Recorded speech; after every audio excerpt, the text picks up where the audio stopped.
René Guénon, Forme traditionnelle et cycle cosmique. Chapitre 10. La Kabbale juive. Jusqu'à ce jour, pour l'étude de la Kabbale, il n'existait aucun travail d'ensemble présentant un caractère vraiment sérieux.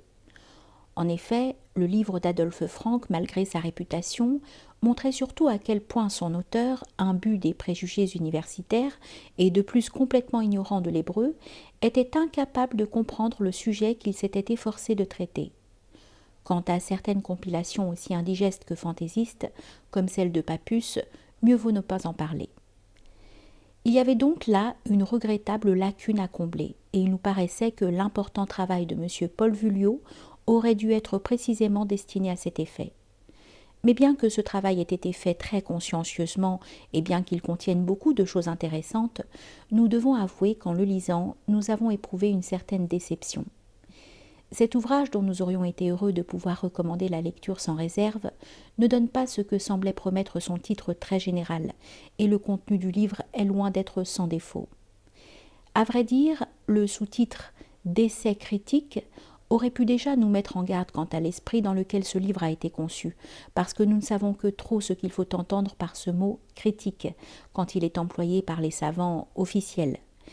Mais M. Vuillot, n'appartenant pas à cette catégorie, nous avions d'abord été seulement étonnés qu'il ait fait usage d'une expression susceptible d'une aussi fâcheuse interprétation.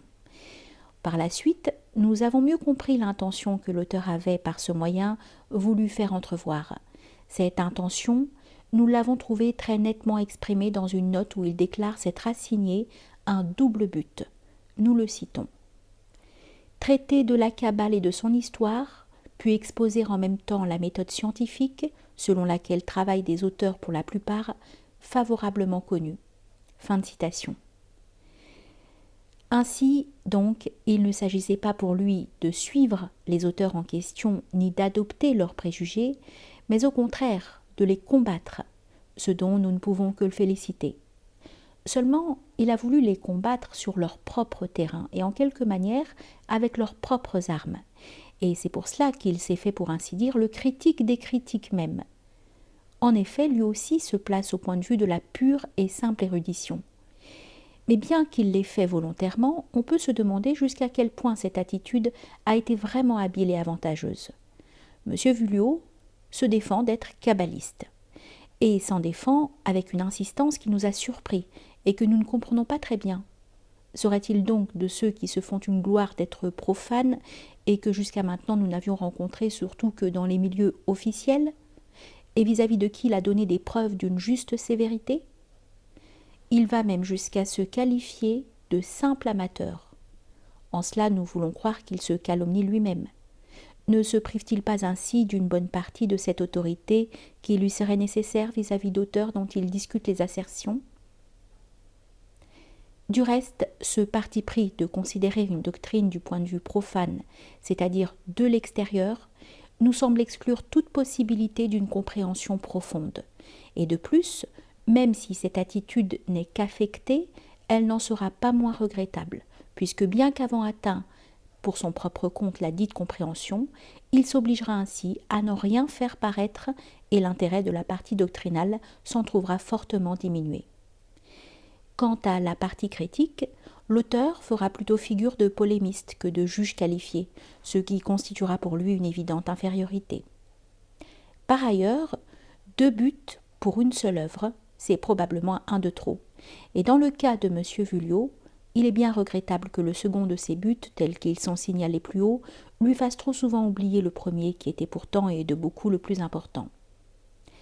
Les discussions et les critiques, en effet, se suivent d'un bout à l'autre de son livre, et même dans les chapitres dont le titre annoncerait plutôt un sujet d'ordre purement doctrinal. On en retire une certaine impression de désordre et de confusion. D'autre part, parmi les critiques que fait M. Vuillot, s'il y en a qui sont parfaitement justifiées, par exemple celles concernant Renan et Franck, et aussi certains occultistes, et qui sont les plus nombreuses, il y en a d'autres qui sont plus contestables. Ainsi en particulier celle qui concerne Fabre d'Olivet, vis-à-vis de qui M. Vuillot semble s'être fait l'écho de certaines haines rabbiniques, à moins qu'il n'ait hérité de la haine de Napoléon lui-même pour l'auteur de la langue hébraïque restituée, mais cette seconde hypothèse est beaucoup moins vraisemblable.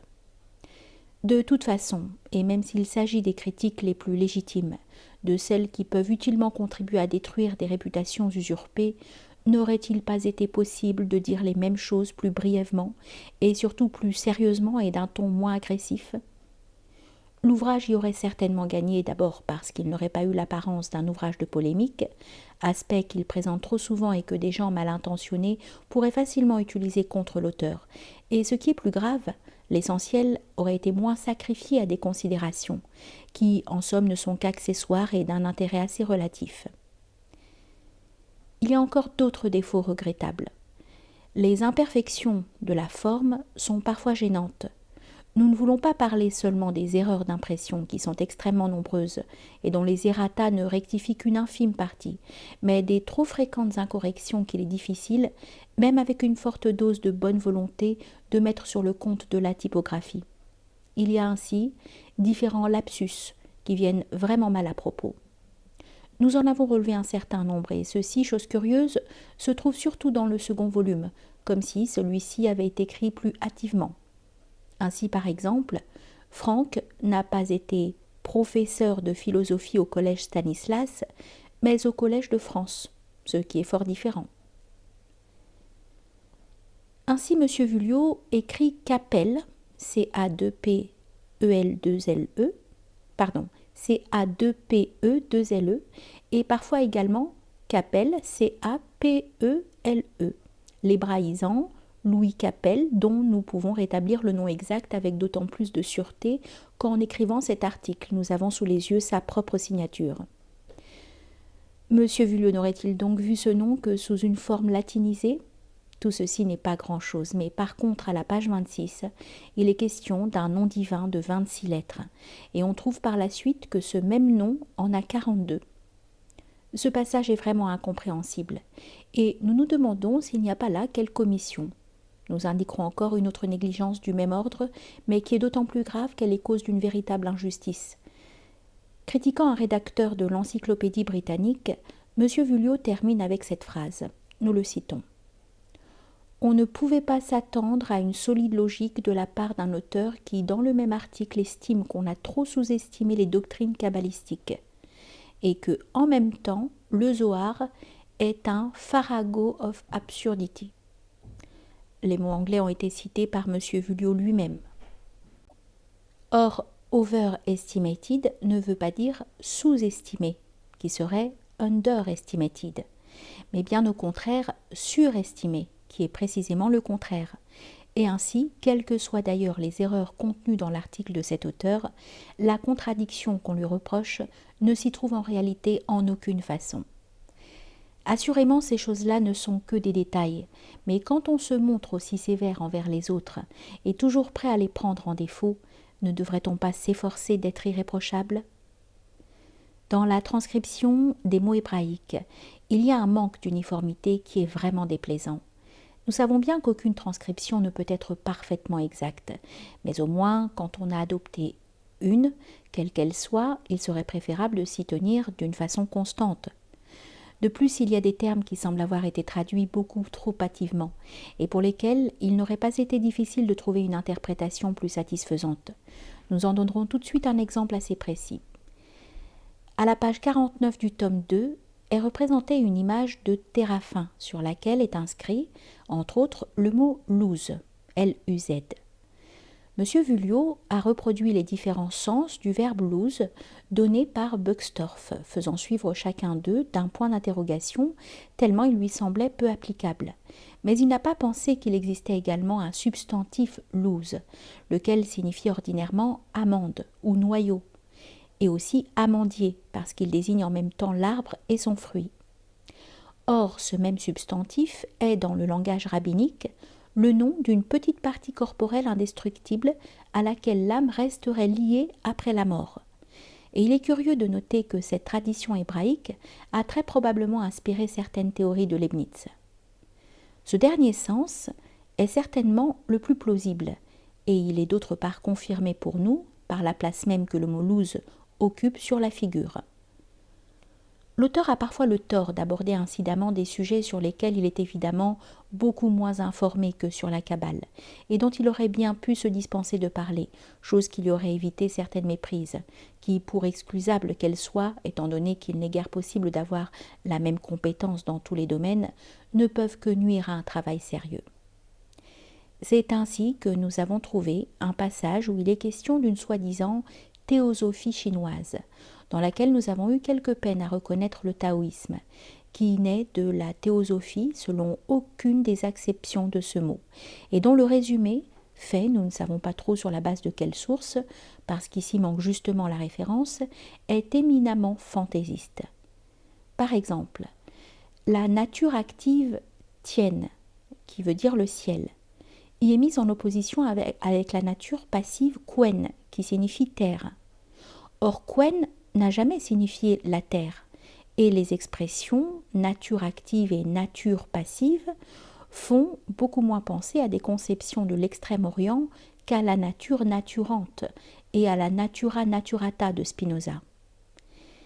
Avec la plus grande naïveté sont confondues ici deux dualités différentes, celle de la perfection active, Quen, et celle de la perfection passive, Quen. Nous disons perfection et non nature, et celle du ciel, Tien, et de la terre, Ti. Puisque nous en sommes arrivés à parler des doctrines orientales, nous ferons à ce propos une autre observation. Après avoir fort justement remarqué le désaccord qui règne entre les égyptologues et les autres spécialistes du même genre, ce qui fait qu'il est impossible de se fier à leur opinion, M. Vuillot signale qu'il arrive la même chose parmi les indianistes, ce qui est exact. Mais comment n'a-t-il pas vu que ce dernier cas n'était nullement comparable aux autres ? En effet, s'agissant de peuples comme les anciens Égyptiens et les Assyriens, qui ont disparu sans laisser de successeurs légitimes, nous n'avons évidemment aucun moyen de contrôle direct, et il est bien permis d'éprouver un certain scepticisme quant à la valeur de certaines reconstitutions fragmentaires et hypothétiques. Mais au contraire, pour l'Inde ou la Chine dont les civilisations se sont continuées jusqu'à nous et demeurent toujours vivantes, il est parfaitement possible de savoir à quoi s'en tenir. Ce qui importe, ce n'est pas tant ce que disent les indianistes, mais ce que pensent les hindous eux-mêmes. M. Vuillot, qui se préoccupe de ne recourir qu'à des sources hébraïques pour savoir ce qu'est vraiment la Kabbale, et il a sur ce point grandement raison, puisque la Kabbale est la tradition hébraïque elle-même, ne pourrait-il admettre qu'on ne doit pas agir autrement quand il s'agit d'étudier les autres traditions ? Il y a d'autres choses que M. Vuillot ne connaît pas beaucoup mieux que les doctrines de l'Extrême-Orient et qui pourtant auraient dû lui être plus accessibles, ne serait-ce que par le fait qu'elles sont occidentales. Ainsi, par exemple, le rosicrucianisme, sur lequel il paraît n'en savoir guère plus long que les historiens profanes et officiels, entre guillemets, et dont il semble que lui ait échappé le caractère essentiellement hermétique, il sait seulement qu'il s'agit là de quelque chose d'entièrement différent de la Kabbale. L'idée occultiste et moderne d'une rose-croix kabbalistique est en effet une pure fantaisie, mais pour appuyer cette assertion et ne pas s'en tenir à une simple négation, encore serait-il nécessaire de démontrer précisément que la Kabbale et l'hermétisme sont deux formes traditionnelles entièrement distinctes. Toujours en ce qui concerne le rosicrucianisme, nous ne pensons pas qu'il soit possible de procurer une petite émotion aux dignitaires de la science classique, en rappelant le fait que Descartes a cherché à se mettre en rapport avec les Rose-Croix durant son séjour en Allemagne. Car ce fait est plus que notoire, mais ce qui est certain, c'est qu'il n'a pas pu y parvenir, et l'esprit même de ses œuvres, aussi contraire qu'il soit possible à tout ésotérisme, est à la fois preuve et l'explication de cet échec.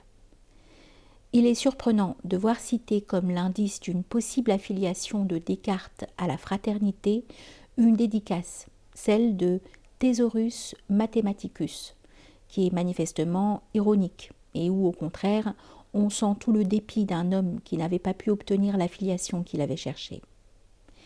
Ce qui est encore plus singulier, ce sont les erreurs de M. Vuillot en ce qui concerne la maçonnerie.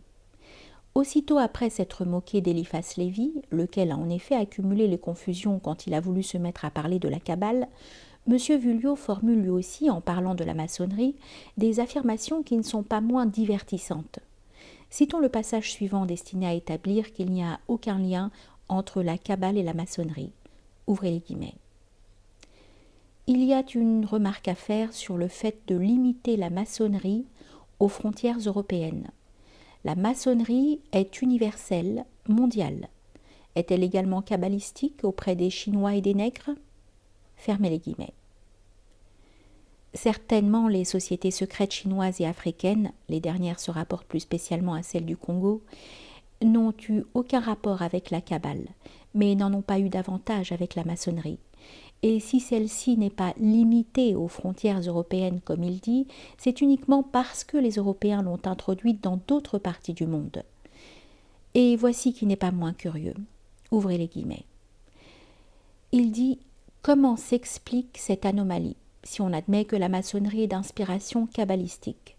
Le franc-maçon Voltaire, qui n'avait que mépris que pour la race juive. » Fermez les guillemets.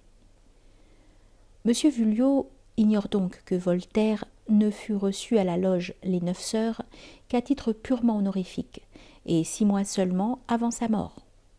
D'autre part, même s'il avait choisi un meilleur exemple, cela ne prouverait encore rien parce qu'il y a bien des maçons, nous devrions même dire le plus grand nombre, même dans les plus hauts grades, auxquels toute connaissance réelle de la maçonnerie est totalement étrangère.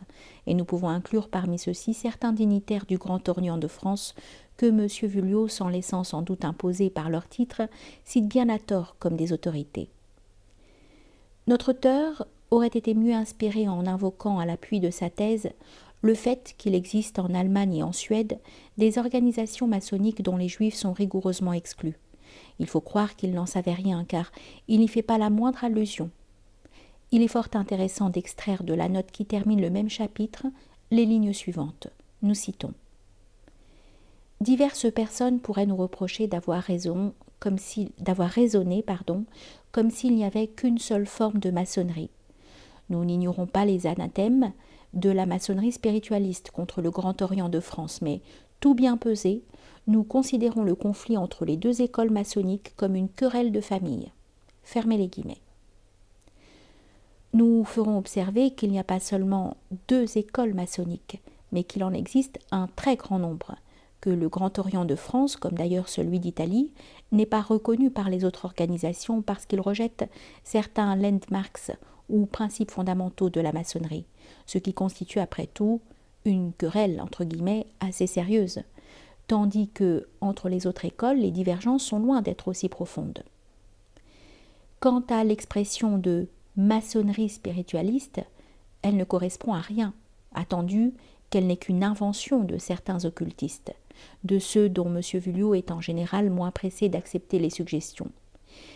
Et un peu plus loin, nous voyons mentionner, comme exemple de maçonnerie spiritualiste, le Ku Klux Klan et les orangistes. Nous supposons qu'il s'agit du Royal Order of Orange, c'est-à-dire 2 associations purement protestantes, qui peuvent sans doute compter des maçons parmi leurs membres, mais qui en elles-mêmes n'ont pas plus de rapport avec la maçonnerie que les sociétés secrètes du Congo dont nous nous sommes occupés précédemment. Assurément, M. Vulliot a bien le droit d'ignorer toutes ces choses, et bien d'autres encore, et nous ne pensons pas devoir lui en faire grief. Mais encore une fois, qu'est-ce qui l'obligerait à en parler étant donné que ces questions étaient un peu en dehors de son sujet, et que d'autre part, sur ce sujet même, il n'a pas eu la prétention d'être absolument complet. De toute façon, s'il y tenait, il aurait eu beaucoup moins de mal à recueillir au moins sur certains de ces points des informations assez exactes, plutôt que de rechercher une quantité de livres rares et inconnus qu'il se complète à citer avec une certaine ostentation. Bien entendu, toutes ces réserves ne nous empêchent pas de reconnaître les mérites véritables de l'ouvrage, ni de rendre hommage à l'effort considérable dont il témoigne. Bien au contraire, si nous avons tellement insisté sur ses défauts, c'est parce que nous estimons que c'est rendre service à un auteur de lui faire des critiques sur des points très précis. Maintenant, nous devons dire que M. Vulliot, contrairement aux auteurs modernes qui le contestent, et parmi ceux-ci, chose étrange, il y a beaucoup d'Israélites, a très bien établi l'antiquité de la Kabbale, son caractère spécifiquement judaïque et strictement orthodoxe. En effet, il est de mode, chez les critiques rationalistes, d'opposer la tradition ésotérique au rabbinisme exotérique, comme si ceux-ci n'étaient pas les deux aspects complémentaires d'une seule et même doctrine. En même temps, il a détruit un certain nombre de légendes trop répandues par ces mêmes rationalistes et dépourvues de toute base, comme celle qui veut rattacher la Kabbale aux doctrines néo-platoniciennes, celle qui attribue le Zohar à Moïse de Léon et en fait une œuvre qui date seulement du XIIIe siècle, celle qui prétend faire de Spinoza un kabbaliste, et d'autres encore plus ou moins importantes. De plus, il a parfaitement établi que la Kabbale n'est pas du tout panthéiste, comme certains l'ont prétendu, sans doute à cause du fait qu'il croit pouvoir la rattacher aux théories de Spinoza, qui sont, elles, vraiment panthéistes.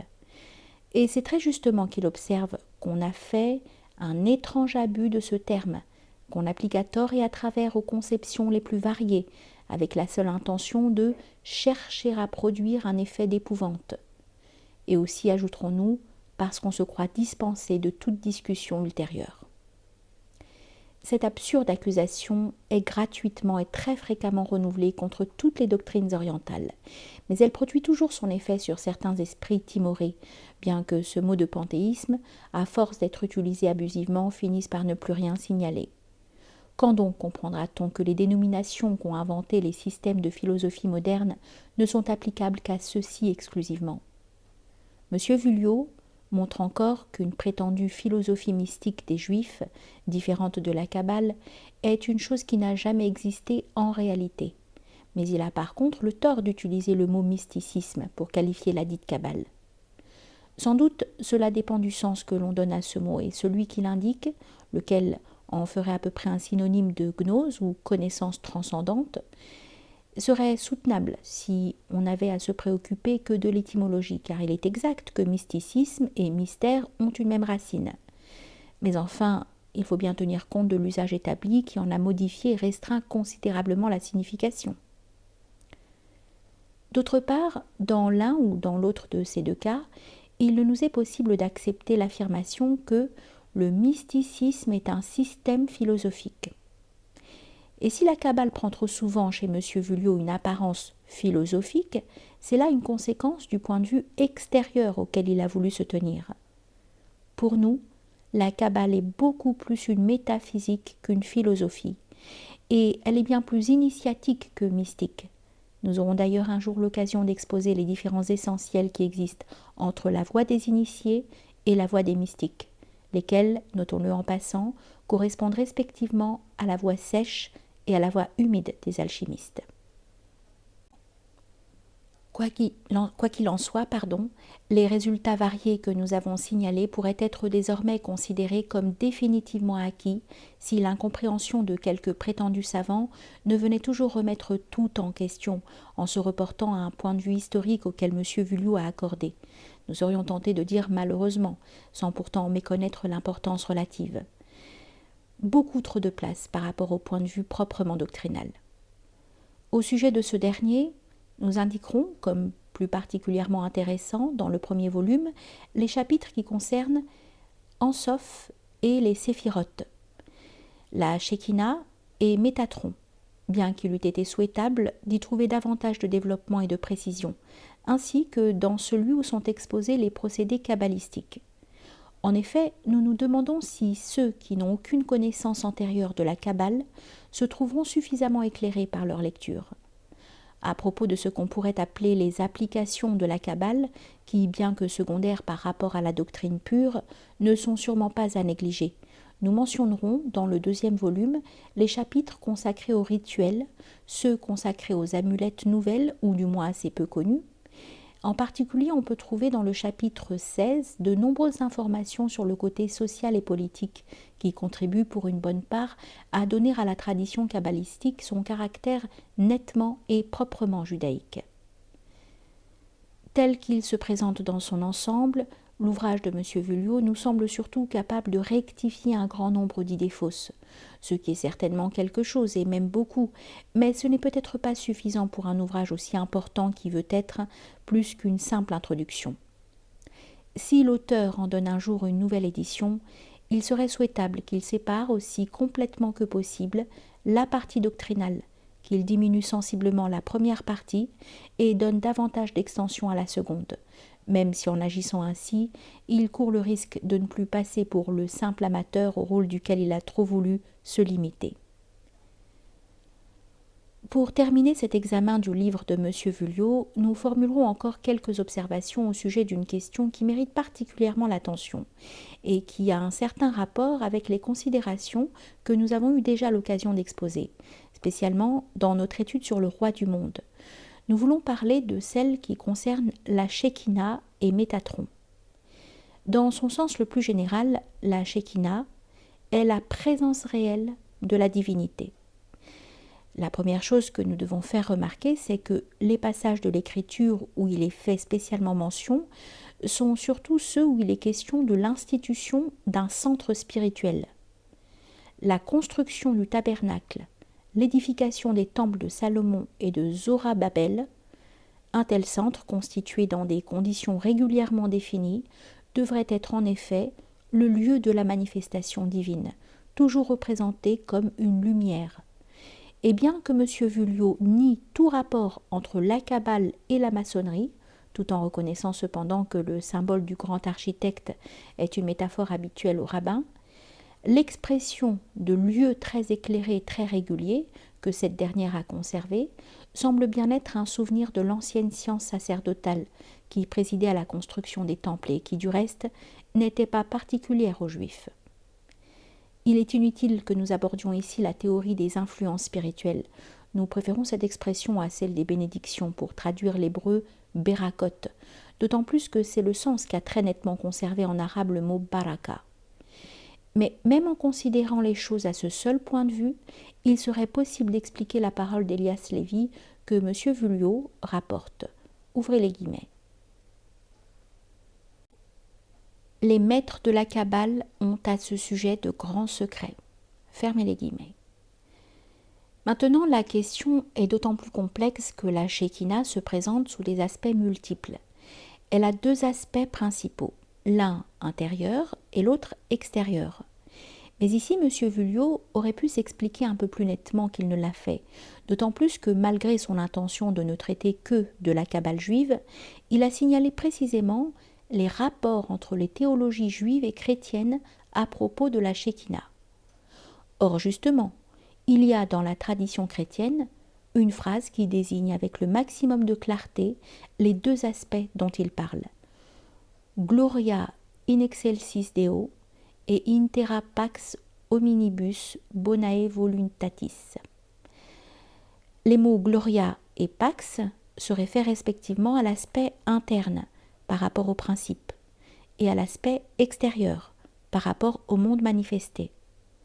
Et si on considère ces deux mots de cette façon, on peut comprendre immédiatement pourquoi ils sont prononcés par les anges, Malakim, pour annoncer la naissance du Dieu avec nous ou en nous, Emmanuel.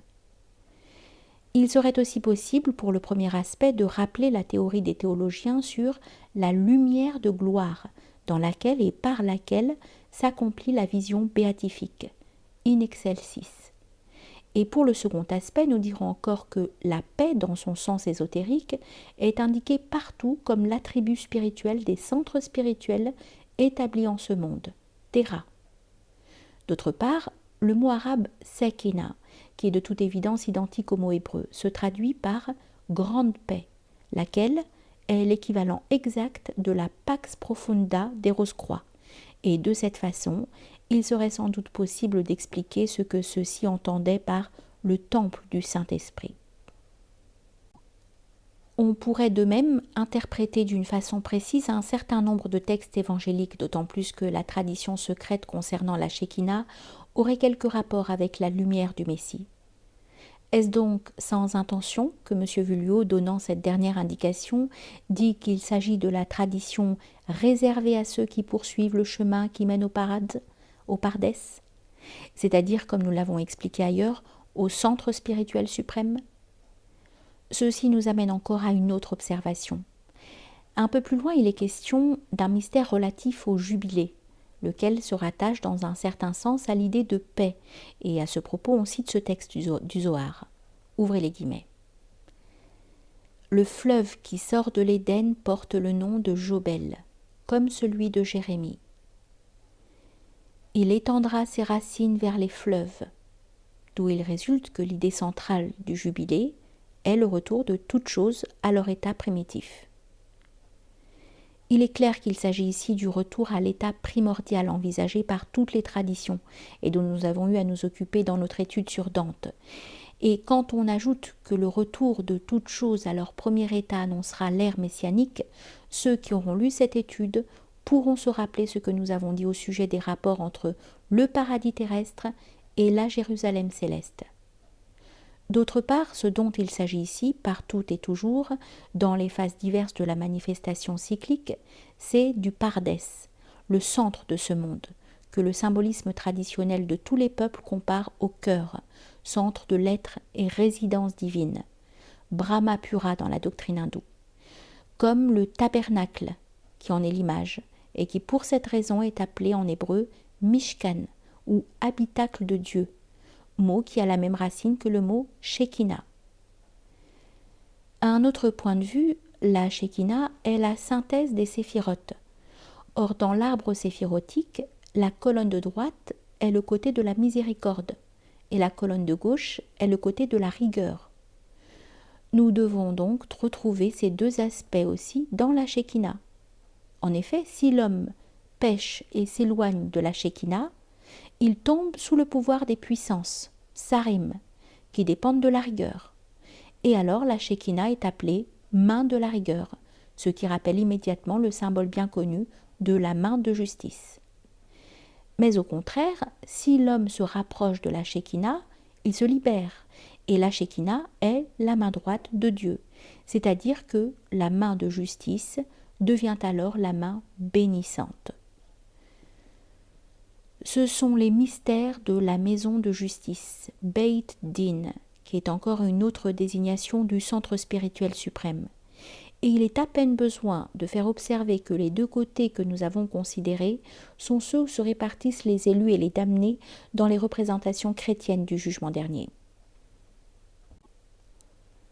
On pourrait également établir un rapprochement avec les deux voies que les pythagoriciens représentaient par la lettre Y et qui, sous une forme exotérique, étaient symbolisées par le mythe d'Hercule entre la vertu et le vice.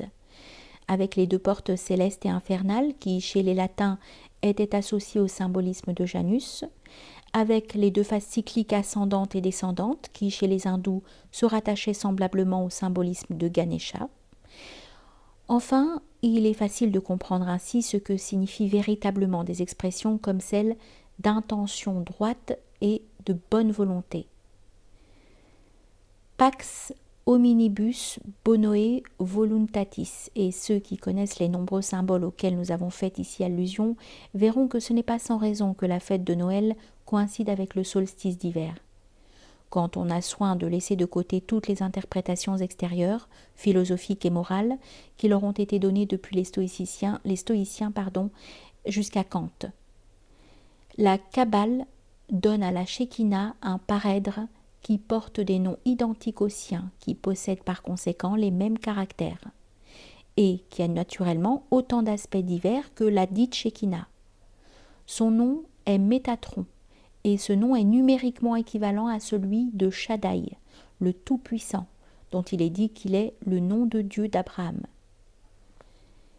L'étymologie du mot Métatron est fort incertaine. M. Vuillot rapporte à ce propos plusieurs hypothèses. Une de celles-ci l'a fait dériver du chaldéique Mitra, qui signifie pluie, et qui a aussi, par sa racine, un certain rapport avec la lumière. S'il en est ainsi, d'ailleurs la ressemblance avec le mitra hindou et zoroastrien ne constitue pas une raison suffisante pour admettre un emprunt du judaïsme à des doctrines étrangères, pas plus que ne constitue un emprunt le rôle attribué à la pluie dans les différentes traditions orientales. Et à ce propos, nous signalerons que la tradition juive parle d'une rosée de lumière qui émane de l'arbre de vie et par le moyen de laquelle s'effectuera la résurrection des morts, comme aussi d'une effusion de rosée qui représente l'influence céleste qui se communique à tous les mondes et qui rappelle singulièrement le symbolisme alchimique et rosicrucien. Le terme de Métatron comporte toutes les acceptions de gardien, de seigneur, d'envoyé, de médiateur. Il est l'ange de la face et aussi le prince du monde, Shar HaOlam. Il est l'auteur des théophanies, des manifestations divines dans le monde sensible. Nous dirions volontiers qu'il est le pôle céleste, et comme celui-ci a son reflet dans le pôle terrestre, avec lequel il est en relation directe selon l'axe du monde, n'est-ce pas pour cette raison qu'il est dit que Métatron lui-même fut l'instructeur de Moïse? Citons encore ces lignes. Ouvrez les guillemets. Son nom est Michaël, le grand prêtre qui est holocauste et oblation devant Dieu. Et tout ce que les Israélites font sur la terre est accompli en conformité avec ce qui arrive dans le monde céleste. Le grand pontife ici-bas symbolise Michaël, prince de la clémence. Dans tous les passages où l'Écriture parle de l'apparition de Michaël, il s'agit de la gloire de la Shekinah. Fermez les guillemets. Ce qui est dit ici des Israélites peut être dit de tous les peuples qui possèdent une tradition véritablement orthodoxe. À plus forte raison, faut-il le dire, de représentants de la tradition primordiale dont toutes les autres dérivent et à laquelle elles sont toutes subordonnées. D'autre part, Métatron n'a pas seulement l'aspect de la clémence, mais aussi celui de la justice.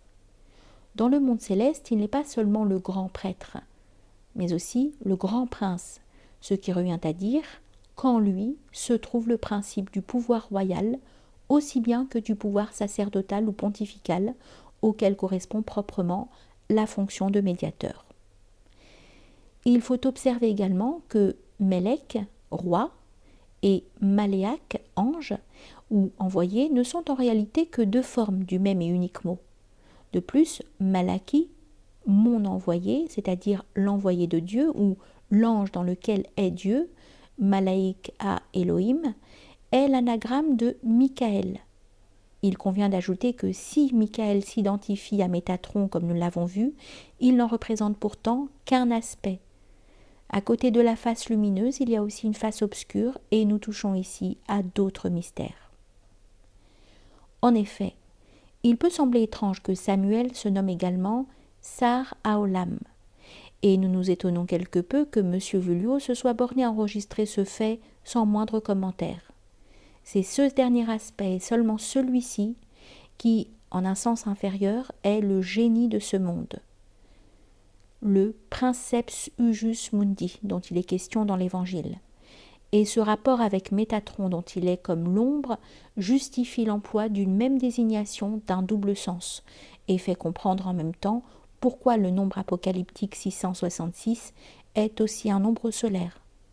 Il est formé en particulier du nom Sorat, démon du soleil, et opposé en tant que tel à l'ange Michaël. Du reste, M. Vulliot remarque que, selon saint Hippolyte, le Messie et l'Antéchrist ont tous deux pour emblème le lion, qui est également un symbole solaire. Et la même observation pourrait être faite pour le serpent et pour beaucoup d'autres symboles.